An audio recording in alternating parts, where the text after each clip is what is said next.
ఎలాంటి క్లయింట్స్ మీ దగ్గరకు వస్తుంటారు? క్లయింట్స్ ఏంటంటే 2 డిఫరెంట్ సెట్స్ వస్తుంటారండి. ఒకళ్ళు ఏంటంటే ఇక రిటైర్ అయ్యే స్టేజ్, ఇక వాళ్ళ దగ్గర డబ్బు ఉంటుంది, దాన్ని కరెక్ట్ గా ఎలా పెట్టాలి. ఇంకొకళ్ళు ఏంటంటే 40s లో ఉంటారు, వాళ్ళకి ఏంటంటే ప్లానింగ్, ఇక నెక్స్ట్ 10 years 15 years ఎలా ప్లాన్ చేయాలి. మీరు ఫేస్ చేసేటువంటి కొన్ని ఉంటాయి, టిపికల్ సిచ్యువేషన్స్ అంటూ ఉంటాం కదా, ఎలాంటి ఆలోచనలు ఉంటాయి వాళ్ళకి? కొన్నిసార్లు వాళ్ళ సిచ్యువేషన్ చూసి మేము కూడా హెల్ప్ చేయలేము. ఒక కేసు మొన్న వచ్చింది. సో వాళ్ళు ఒక బిజినెస్ చేశారు, ఆ బిజినెస్ వాళ్ళ అసెట్స్ అన్నింటినీ తినేసింది. ఇప్పుడు ఏంటంటే they had hardly 1 lakh salary, అందులోనే 2 kids ని పెంచాలి. బయట ఇంకా లోన్ చూస్తే ఆల్మోస్ట్ ఒక 80 lakhs. ఈ టుక్ అగ్రెషన్ స్టెప్. నమస్తే, నేను కవిత, welcome to I dream.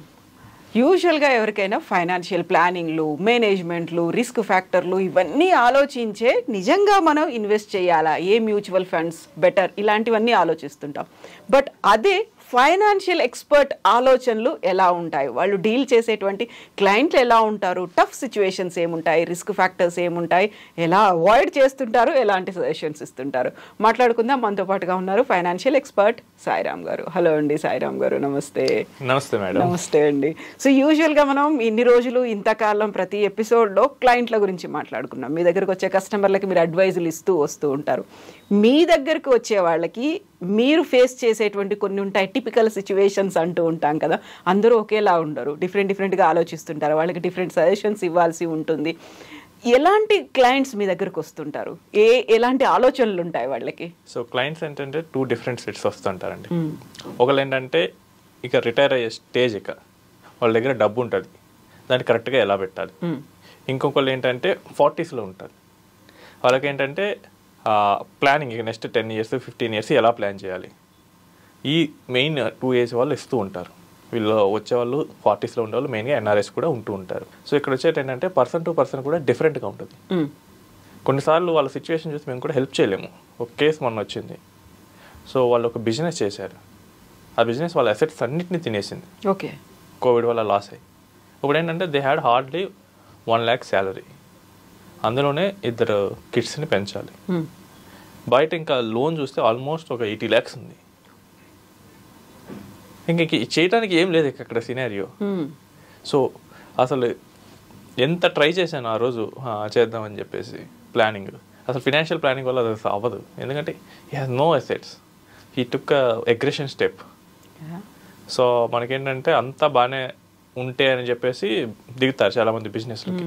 But బాగోకపోతే ఏంటి, రిస్క్ మేనేజ్మెంట్ ఏంటి? సో రిస్క్ మేనేజ్మెంట్ లేదని అక్కడ అర్థమైంది. సో ఆ సిచ్యువేషన్ వచ్చినప్పుడు నేను ఏం చేయలేదు, సార్ మీకు మేమేం చేయలేము, ఇది మీరు ఇన్కమ్ రైజ్ చేసుకుంటే సొల్యూషన్ దీనికి. సో ఇప్పుడున్న 1 lakh అయితే మీకు ఇక కుదరదు, 40 lakhs లోన్ ఉంది. 40 lakhs లోను ఒకవేళ 1 రూపీ ఇంట్రెస్ట్ అయినా కానీ 40,000 కట్టాలి మేడం నెలకి, ఎవ్రీ మంత్. సో నెలకి వీళ్ళు 40,000 కడుతుంటే మిగతా 60,000 ఉన్న ఫ్యామిలీ మొత్తం సర్వే అవ్వడం కష్టం. ఎందుకంటే ఆల్రెడీ ఇంకో బ్యాంక్ ఈఎంఐ ఉంది మళ్ళీ. సో శాలరీ ఏదైనా ఇంక్రీజ్ అయితే ఇక్కడ సొల్యూషన్ అవుతుందని చెప్పేసి ఇంకా అక్కడ క్లయింట్కి అది చెప్పేసి వదిలేసాం. సో ఇంకొక కస్టమర్ ఉన్నారు, ఇది కొంచెం ఇన్స్పైరింగ్ స్టోరీ. సో ఆయన ఏంటంటే ఒక 55 years పర్సన్, కాలేజ్లో లెక్చరర్ ఫ్రమ్ ఆంధ్రప్రదేశ్. ఆయన ఒక ఫినాన్షియల్ ప్లానర్ అని నమ్మి ఇన్వెస్ట్మెంట్ అనేది స్టార్ట్ చేశాడు. ఆ ప్లానర్ ఏంటంటే నీకెందుకు, నేను అన్నిట్లో నేను ఉంటానని చెప్పేసి గైడ్ చేశాడు ఫస్ట్ మీటింగ్లో. తర్వాత మీటింగ్స్ నుంచి అసలు పట్టించుకోవడే మానేశాడు. Maybe he has some 100 clients or 200 clients, ఎంత ప్రయారిటీ వల్ల ఉండొచ్చు. బట్ ఈయనకి ఏంటంటే ఈయన ఇన్వెస్ట్మెంటే ఈయనకి ప్రయారిటీ కదా. ఆయన ఎంత చేస్తున్నాడంటే ఆయనకు వచ్చే శాలరీలో దాదాపు 80% పెట్టేస్తున్నాడు, only to fulfil his retirement goal. And మిగిలిన 20% శాలరీలోనే ఫ్యామిలీ మొత్తాన్ని సర్వైవ్ చేస్తున్నాడు. ఓకే, రిటైర్మెంట్ ఆల్మోస్ట్ ఒక 1 crore కావాలి. ఇక ఇప్పుడు నుంచే ఒక 60,000 అలా పెట్టుకుంటూ వస్తేనే కుదురుద్ది. మళ్ళీ ఇంకేంటంటే 2 years టైం కూడా ఎక్స్టెండ్ చేశాడు. 60కి అవ్వదు, అది 62 years పట్టుద్ది. సరే, no problem, I will work. But ఇది నేను మిస్టేక్ చేసింది ఏంటంటే 5 years బ్యాక్ నాకు ఆపర్చునిటీ 5 years బ్యాక్ వచ్చింది. వాళ్ళ ఫ్రెండ్ చెప్పారు, అరే ఇట్లా మనం 50s లో ఉన్నాం, ఇంకా 10 yearsలో రిటైర్ అవుతాం, ఇక ఏదో ఒకటి చూసుకోవాలి, లేకపోతే ఎలా, మనకి గవర్నమెంట్ ఎంప్లాయీస్ మనం ఏం కాదు, మనం ప్రైవేట్ వాళ్ళం, వాళ్ళు ఆ టైంలో మన పిఎఫ్ డబ్బులు మాత్రం ఇచ్చేసి వాళ్ళు చేతులు దులుపుకుంటారు, మన రిటైర్మెంట్ మనం ప్లాన్ చేసుకోవాలంటే అప్పుడు వినలేదు. కానీ టైం ఇప్పుడైతే ఆయనకి నెక్స్ట్ 5 years అనగానే ఆయన థాట్ వచ్చింది, అప్పుడు విని వేరే ప్లాన్ వెళ్ళాడు. బట్ ఆయన పట్టించుకోవడంతో తిరిగి నా దగ్గరికి వచ్చాడు.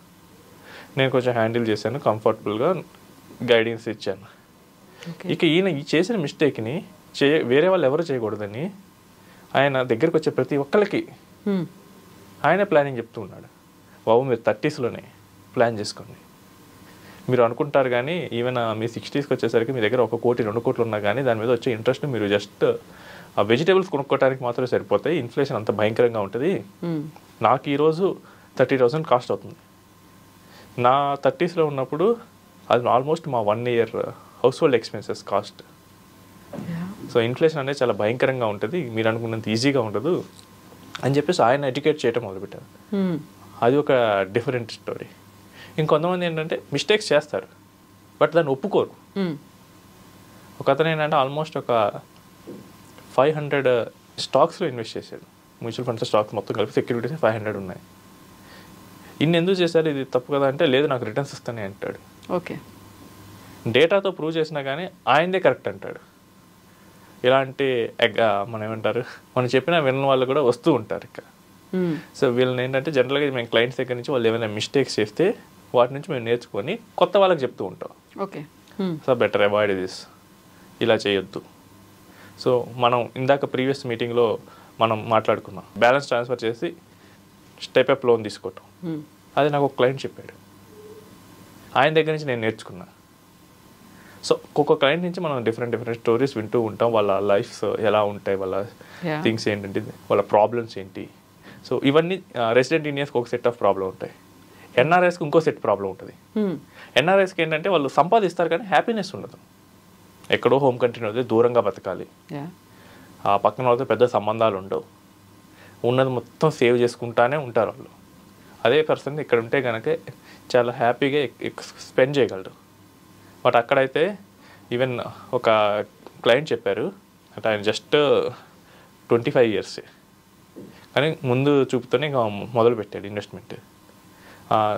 సాయిరామ్ గారు నేను బయట పునుగులు కొనడానికి కూడా యూఎస్లో ఆలోచిస్తాను, అదేమో $10 ఉంటుంది, నేను అక్కడ కొనాలా వద్దు, ఈ $10 సేవ్ చేసుకుంటే నాకు ఇంకా దేనికైనా ఉపయోగపడుతుంది కదా.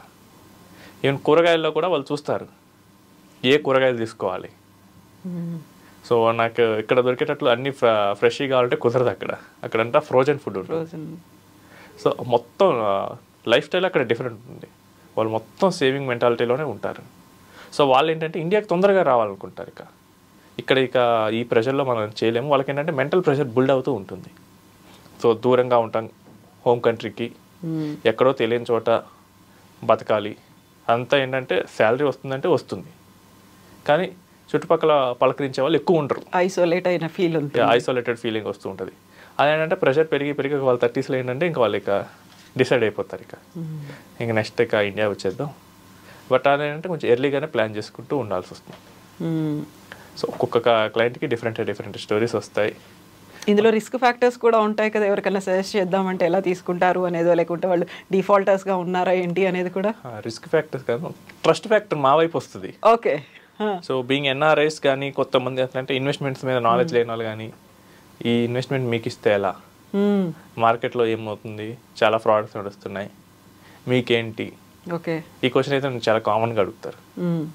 నార్మల్గా థియరీ ఏం చెప్తుందంటే మ్యూచువల్ ఫండ్లో ఫ్రాడ్స్ ఉండవు, ఎందుకంటే మీ ఇన్వెస్ట్మెంట్ మ్యూచువల్ ఫండ్ కంపెనీకి వెళ్తుంది, వాళ్ళే మేనేజ్ చేస్తూ ఉంటారు. షేర్స్లో ఫ్రాడ్ ఉంటుంది. ఓకే, షేర్స్లో ఫ్రాడ్ ఎలా ఉంటుందంటే మీ డిమెట్లో అయినా కానీ నాకు కావాల్సిన కంపెనీ షేర్ని నేను కొనిపిస్తాను, ఆ కంపెనీ షేర్లు నా దగ్గరే ఉంటాయి. సో అక్కడ ఫ్రాడ్ జరగచ్చు. బట్ మ్యూచువల్ ఫండ్లో ఫ్రాడ్ ఉండదు.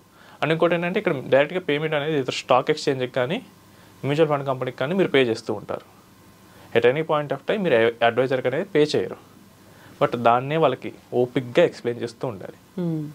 సో కొన్నిసార్లు మేము ఏం చేస్తామంటే మేము డిఫరెంట్ ప్లాట్ఫామ్స్ వాడుతూ ఉంటాం మ్యూచువల్ ఫండ్కి.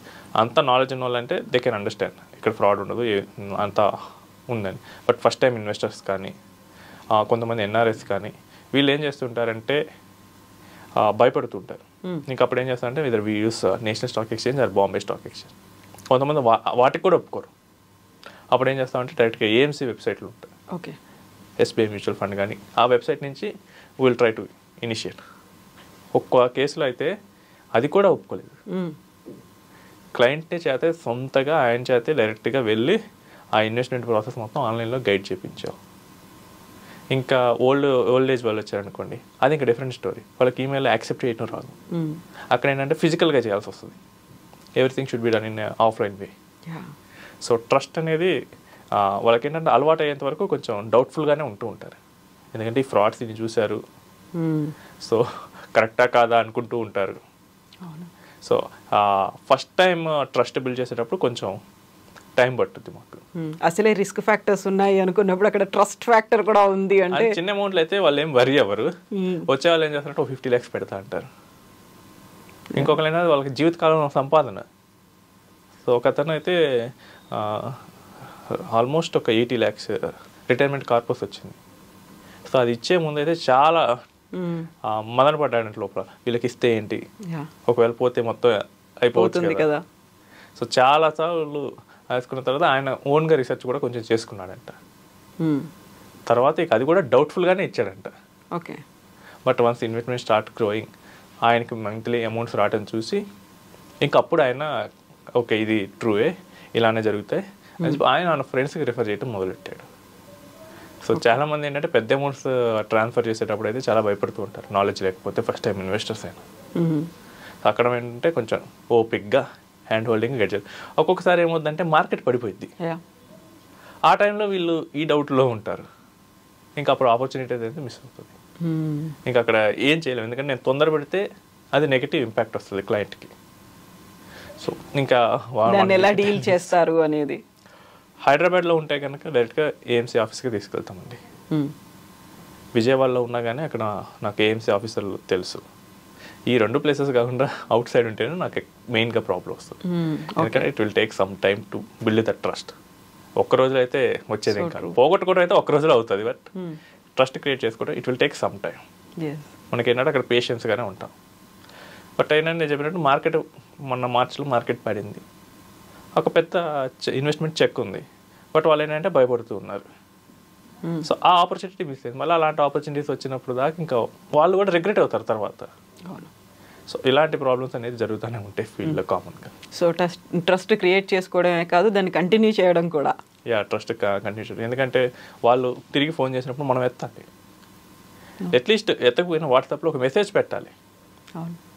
సో ఇప్పుడు నేనంటే జనరల్గా నేను మీటింగ్లో ఉన్నప్పుడు ఒక 4-5 కాల్స్ వస్తాయి, క్లయింట్స్ ఎత్తలేరు అప్పుడు, వాళ్ళకి ఏదో ఒక అర్జెంట్ ఉంటుంది. అవును, ఇంకా ఆ టైంలో ఏంటంటే అయిపోయాక ఒక మీటింగ్, ఇలా మీటింగ్లో ఉన్నా అని చెప్పి ఒక మెసేజ్. సో అలా చేస్తూ ఉంటే వాళ్ళు కొంచెం హ్యాపీగా ఫీల్ అవుతారు. అలా చేయకపోతేనే ప్రాబ్లం వస్తూ ఉంటుంది. Thank you so much Sairam గారు. థ్యాంక్ యూ అండి. Thank you.